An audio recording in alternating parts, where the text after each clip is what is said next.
బొప్పాయి పండు గురించి మనం ఇప్పుడు తెలుసుకుందాం. బొప్పాయి పండు యొక్క ఉపయోగాలు ఏంటో కూడా ఇప్పుడు మనం తెలుసుకున్నాం.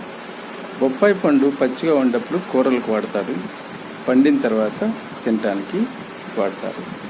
అయితే ఈ బొప్పాయి పండు ఎవరు తీసుకోవచ్చు, ఎవరు తీసుకోకూడదు అనేది మామూలుగా ఉండేవాళ్ళు బొప్పాయి పండు తీసుకోవచ్చు. గర్భిణీ స్త్రీలు మాత్రం పచ్చి బొప్పాయికాయ తినకూడదు. పచ్చి బొప్పాయికాయ తిన్నట్లు ఏమైందంటే గర్భస్రావం అయ్యే అవకాశం ఉంటుంది.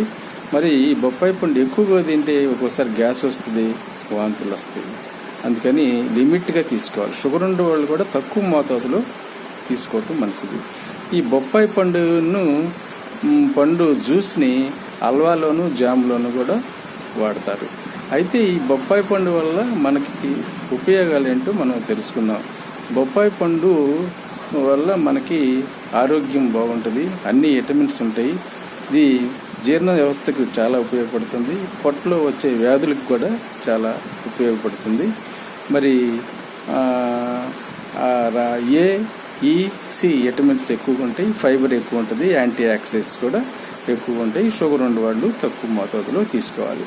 అయితే మిగలబడిన దాంట్లో షుగర్ ఎక్కువ ఉంటుంది, బాగా పండిన దాంట్లో షుగర్ ఎక్కువ ఉంటుంది, తక్కువ పండిన దాంట్లో షుగర్ తక్కువ ఉంటుంది. అందుకని షుగర్ ఉండే వాళ్ళు మరి బాగా పండిని తినకుండా ద్వారగా ఉండదు తింటే షుగర్ పెరగకుండా అది కూడా తక్కువ మోతాదులో తీసుకోవాలి. దీంట్లో సి విటమిన్స్ అధిక ఫైబర్ ఎక్కువ ఉంటుంది, యాంటీ ఆక్సిడెంట్స్ కూడా ఎక్కువ ఉంటుంది. గర్భిణీ స్త్రీలు మటుకు పచ్చి బొప్పాయి తినకూడదు. ఒకవేళ తింటే గర్భస్రావం అయ్యే అవకాశం కూడా ఉంటుంది. ఎక్కువగా తీసుకున్నట్లయితే బొప్పాయి పండు గ్యాస్ వచ్చింది, వాంతులు కూడా వస్తాయి.